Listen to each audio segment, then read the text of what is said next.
Hello, everybody. I'm Ryan from Fireside Yankees. Again, thank you guys so much for tuning in and stopping by. Wasn't a super inspiring game at all. If you lose the game, it's pretty much it's usually not fun. But look, the Yankees drop a 7-2 game. Nestor Cortez struggled. Offense didn't do much. It's a pretty cookie cutter loss. It's not like there was anything that you look at and you go, they just could do this if they could have just done that. The Rays did a really good job of, hitting some big pitches and big spots. The Yankees did a poor job of executing on their own. And it is what it is. The Yankees played some bad baseball. The Rays played some good baseball. And that's how you lose the second game of this series.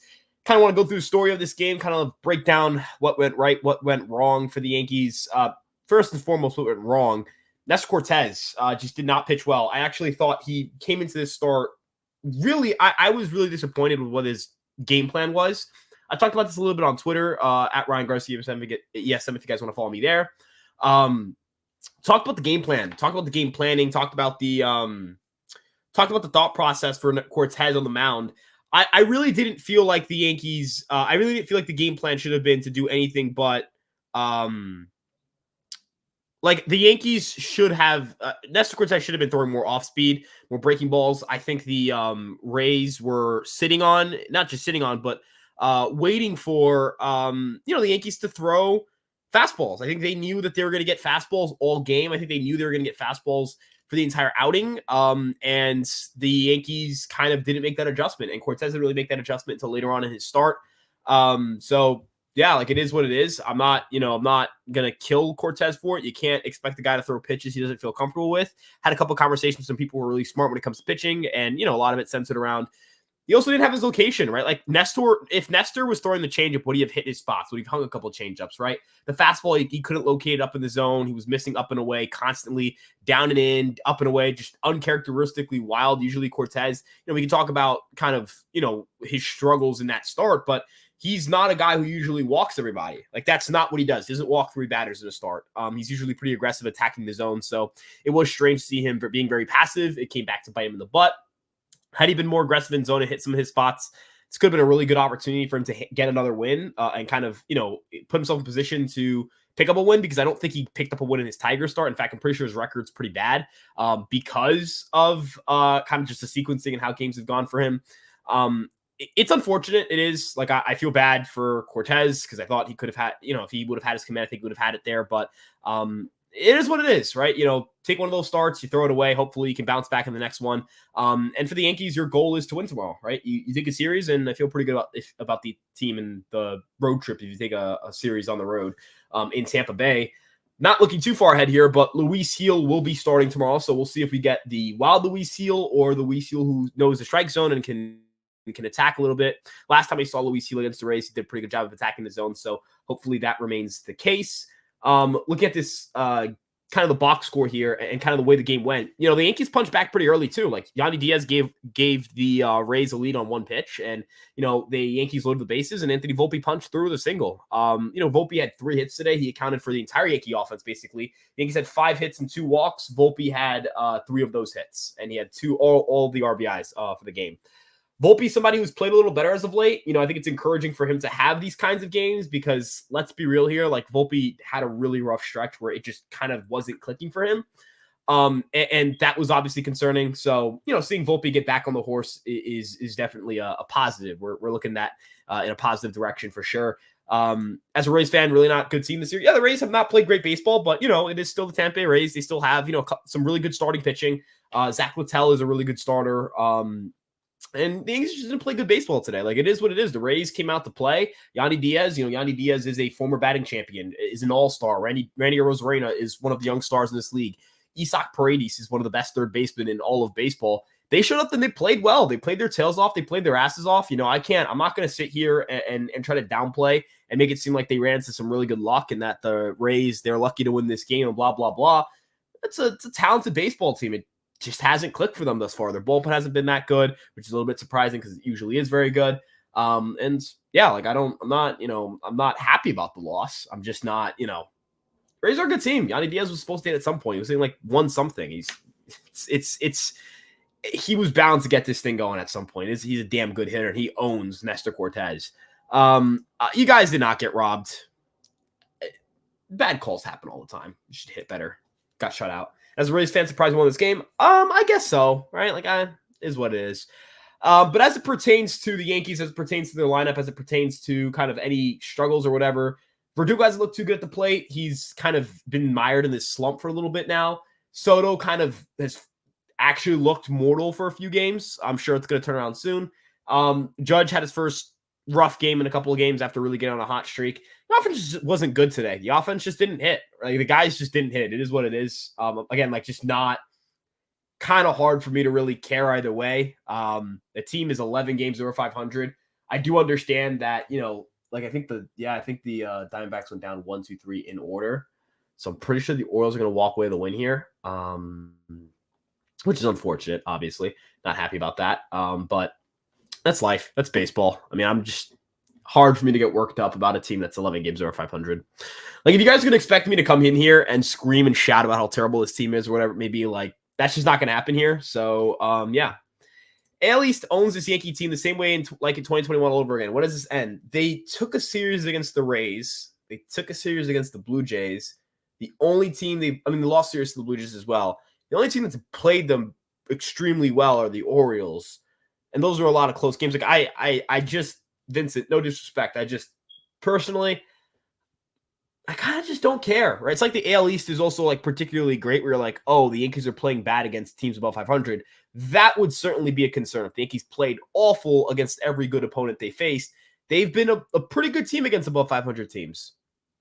They just haven't been great against the Orioles, right? Like, they dropped that series in Toronto. If they win tomorrow, the Yankees will be 4-6 against the Rays this year. Right? You haven't played Boston yet. You're 500 against the Blue Jays, and you're below 500 against the Orioles. I don't feel like that's the same as owning a team or not being able to beat your own division. There's also fewer games against your division. The games I'm really the most concerned about are the games they play against Baltimore. They have to be better against Baltimore. They have to be better against Baltimore. That's really the way I view it right now. But like, we're not playing Baltimore right now. So I'm not going to get worked up about a problem that doesn't exist particularly yet. Now, could it exist? Sure. Tomorrow the Yankees could lose, and that'll be a narrative for sure. Don't want to sit here and pretend that can't happen. But I fully believe in the Yankees and Luisio on the bump, and hopefully they can get a good start.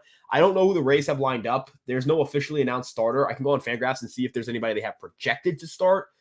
I'm not too I guess the best way to put it is I'm not too caught up with what they do pitching-wise or how the rotation's built. It looks like it'll be Tyler Alexander. Tyler Alexander pitched really well against the Yankees last time out, which was very infuriating because he's not particularly great and he usually struggles. I imagine he's their go-to guy unless they go to an opener. Perhaps the fact they're not starting him officially is an indication that they will be using an opener. But if they use him, I will fully be disappointed by the Yankees if they're unable to capitalize. This is the guy who should be able to beat. I feel that pretty confidently. So yeah, like I personally, yeah, that's where it's at. When you've been to so many trips by a team, it's too early in the season to get hyped or upset. I've only watched, I was born in 2004. Like, I'm not like a 90s Yankees guy. I'm not like, even part of that generation that really got to enjoy and bask in the greatness of the 09 team. I'm just a dude who happens to I'm just not going to get frustrated. I covered this team last year when it was uninspiring and terrible baseball. I've seen uninspiring and terrible baseball. I know this is an uninspiring and terrible baseball. The Astros are playing uninspiring and terrible baseball. They're down 7-0 and they're 12 games under 500. Like, that's bad and uninspiring baseball. Bad and uninspiring baseball. That's what that looks like. We'll obviously see how the Yankees play, how they perform, how the season goes on, what adjustments they make, what the roster looks like, things of that nature. But it's hard. It missed me with the over exaggerations, right? Like, missed me with the doomer stuff. If you're a Yankee fan and you're calling for Boone's head, if you're a Yankee fan, you're calling for Cashman's head when they're 11 games over 500 in the middle of May, like, I think you got to have a little more feel for the game. I do fully agree with the take, by the way, Megatron. I'm just saying, I didn't even get to experience, I barely got to experience 09. So, I think just from a baseball standpoint, it's really hard to get worked up about a loss in May that, ultimately it just sucked. it blew chunks. It wasn't like a game where it's like the Yankees should have won that game.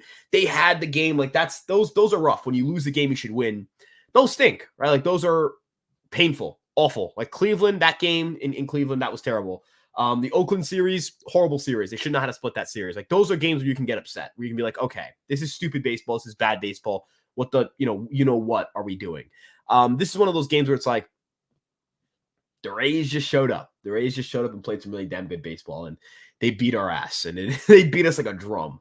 So, is what it is. Get them tomorrow. With that being said, I understand it's a Saturday night. It's 7 o'clock. There are like a million other things people would rather do. But if you are one of the few people who are here, there are not many. Thank you guys so much for tuning in. So I want to appreciate the people who are here. Thank you so much. So yeah, Scott Insno goes. The biggest thing we need right now is a new third base coach.